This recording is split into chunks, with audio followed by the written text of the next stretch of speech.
विरम विरमायासादस्माद्दुरध्यवसायतो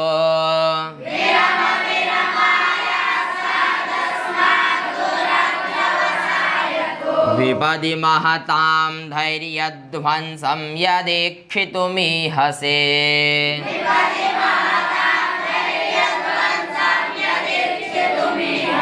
अयि जलविधे कल्पापायेऽप्यपेत निजक्रमाः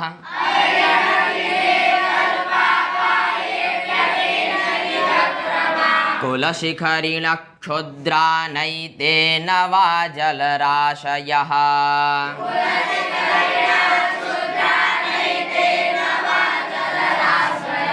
इस श्लोक का छंद है हरिणी, है कि नहीं, और किस पद्धति का है, तो यह भी दैव पद्धति का है कि नहीं। अब देखिए भर्तृहरि जी कह रहे हैं कि आई मतलब हे जड़ विधे, है कि नहीं, हे जड़ रूपी विधाता। जड़ किसको कहते हैं, जिसकी बुद्धि जड़ हो जाए, समझे कि नहीं। तो भर्तृहरि जी समझ लीजिए अभी बहुत क्रोध में चल रहे हैं।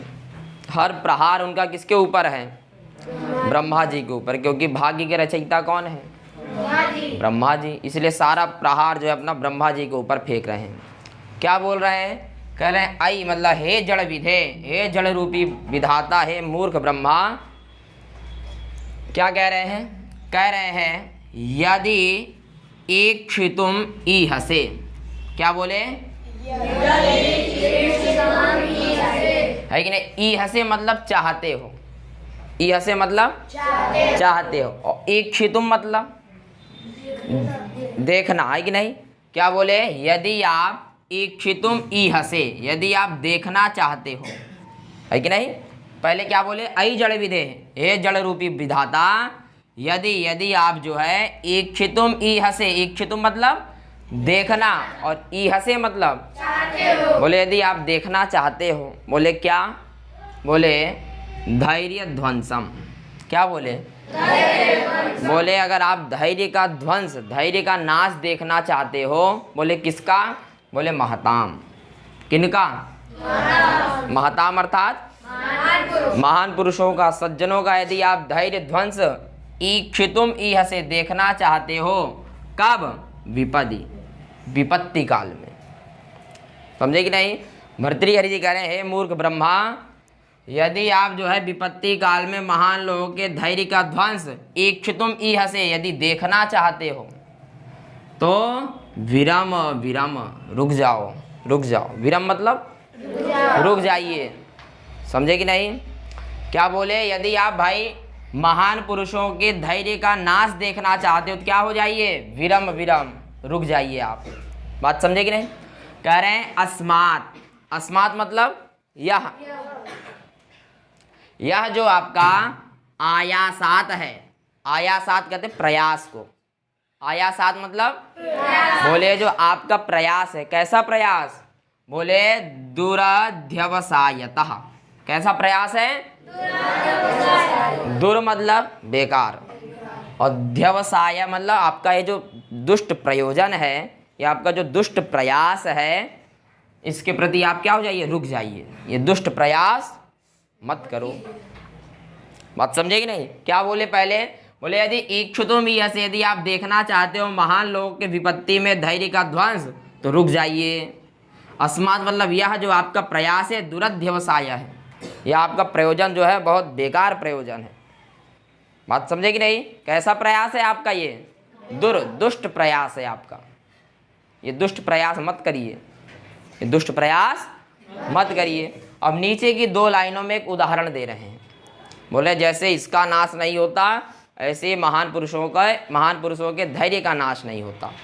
देखिए क्या कह रहे हैं, कह रहे हैं कल्प अपाये। क्या बोले, अपाय मतलब अंत में, कल्प के अंत में जो है, अपि मतलब भी, बोले भाई कल्प के अंत में भी जो है कुल शिखरिणः, कौन, कुल शिखरिणः कहते हैं पर्वत को। कुल शिखरिणः कौन है, पर्वत। पहले क्या बोले, कल्प अपाये, बोले कल्प के अंत में भी जो है अपेत निज क्रमाः। बात समझे कि नहीं। अपेत मतलब अपनी, और निज क्रम मतलब मर्यादा रूपी। और इसके साथ एक शब्द और जोड़ दीजिए, ना। क्या जोड़ दीजिए? अपेत निज क्रमाः ना। अपेत मतलब अपना या अपनी, है कि नहीं? और निज क्रम मतलब मर्यादा, मर्यादाओं को छोड़ने वाले। निज क्रम मतलब मर्यादा को छोड़ने वाले, ना मतलब नहीं होते। बात समझे कि नहीं? पहले क्या बोले? बोले भाई कल्प के अंत में भी अपेत निज क्रमाः, अपेत मतलब अपने, निज क्रमाः मतलब मर्यादा को छोड़ने वाले, ना मतलब नहीं होते हैं। कितना भी कल्प बीत जाए लेकिन वो अपनी मर्यादा नहीं छोड़ते हैं। कौन? तो एक शब्द और बोले, क्षुद्रा, एते क्षुद्राः ना।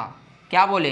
एते क्षुद्राः ना। एते मतलब ये सब, अभी बताएंगे कौन। बोले ये जो है क्षुद्र मतलब छोटे, ना मतलब नहीं होते हैं। बोले कितना भी कल्प बीत जाए, कितना भी कल्प बीत जाए, लेकिन ये लोग छोटे नहीं होते हैं। कौन? तो बोल रहे हैं कुल शिखरिणः। बोले पर्वत जो है छोटा नहीं होता, है कि नहीं? पर्वत जो है छोटा, कैलाश पर्वत आप लोग देख रहे हो, कितने कल्प बीत गए, क्या छोटा हुआ? क्या अपने स्थान को छोड़ा? नहीं छोड़ा। और इसी प्रकार बोल रहे हैं जलराशयः। क्या बोले? जलराशय मतलब समुद्र। समुद्र के भी कितने कल्प बीत गए, क्या उसने अपने मर्यादा को छोड़ा? है? पानी के आगे बढ़ा? नहीं बढ़ा, अपने मर्यादा में ही रहता है। बात समझे कि नहीं? तो बोल रहे हैं भाई कितना भी कल्प बीत जाए, कल्प अपाये अपि, कल्प के अंत में भी अपेत निज क्रमाः, अपनी निज क्रमाः अर्थात मर्यादा को छोड़ने वाले नहीं होते हैं। कौन? बोले कुल शिखरिणः और जलराशयः। ये अपनी मर्यादा चाहे कितना भी लंबा समय बीत जाए, छोड़े क्या? पर्वत अपने मर्यादा को छोड़ा? क्या ऊपर से कट के गिरा?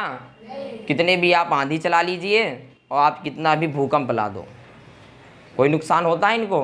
बोले इसी तरह जो धैर्यशाली महताम होते हैं, सज्जन लोग होते हैं, उनके प्रति आप ये जो दुष्टता पूर्वक प्रयास कर रहे हो, उसका कोई मतलब नहीं। आप चाहे उनको कितना भी कष्ट दे दो, आप चाहे उनको जो है कितना भी प्रताड़ित कर दो, वो अपने धैर्य को किसकी तरह? बोले जिस तरह कुल शिखरिणः, जैसे पर्वत और जलराशय समुद्र। बोले जैसे पर्वत और समुद्र जो है अपनी मर्यादा को नहीं छोड़ते, इसी प्रकार जो धैर्यशाली पुरुष होता है, आप उसको कितना भी प्रताड़ित कर दो, ये सब आपका क्या है? सब व्यर्थ है। इसलिए किसका प्रयोग कर दिए? जड़ विधे, जड़ रूपी ब्रह्मा होती। फालतू आप सज्जन को जो है परेशान करते रहते हो, करते रहते हैं कि नहीं? तो बोले ये सब मत करिए आप। बात समझ गए कि नहीं? तो देखिए क्या कह रहे हैं, कह रहे हैं विरम विरमायासादस्माद्दुरध्यवसायतो विपदि महतां धैर्यध्वंसं यदीक्षितुम् अयि जडविधे कल्पापायेऽप्यपेत निजक्रमाः कुलशिखरिणः क्षुद्रा नैते न वा जलराशयः। बात समझे कि नहीं? बोले हे जड़ रूपी विधाता, यदि इक्षुतुम ईहसे, यदि आप इक्षुतुम मतलब देखना चाहते हो, ईहसे मतलब चाहते हो क्या? बोले विपत्ति काल में महान लोगों के धैर्य का ध्वंस, तो विरम, तो आप रुक जाइए, तो आप वहीं रुक जाइए। क्योंकि बोले अस्माद, यह जो आपका आयासात है, जो प्रयास, यह कैसा है? दुरध्यवसायतः, ये सब आपका जो प्रयोजन है सब दुष्ट प्रयोजन है। ये जो आपका सब प्रयास है ये सब बेकार का प्रयास है। बोले भाई जिस तरह कल्प अपाये, कल्प के अंत में भी अपेत निज क्रमाः ना, अपेत मतलब अपनी, और निज क्रम मतलब मर्यादा को छोड़ने वाले नहीं होते हैं। कौन? कुल शिखरिणः और जलराशयः, है कि नहीं? ये क्षुद्राः ना, ये छोटे, चाहे कितना भी कल्प बीत जाए, पर्वत छोटा हो गया क्या? हाँ हुआ? कैलाश पर्वत बहुत पहले जैसा था, आज भी ऐसा ही है। समुद्र पहले जितना बड़ा था हनुमान जी के समय में, आज भी उतना ही 100 किलोमीटर है, नाप लीजिए ना। ये छोटे।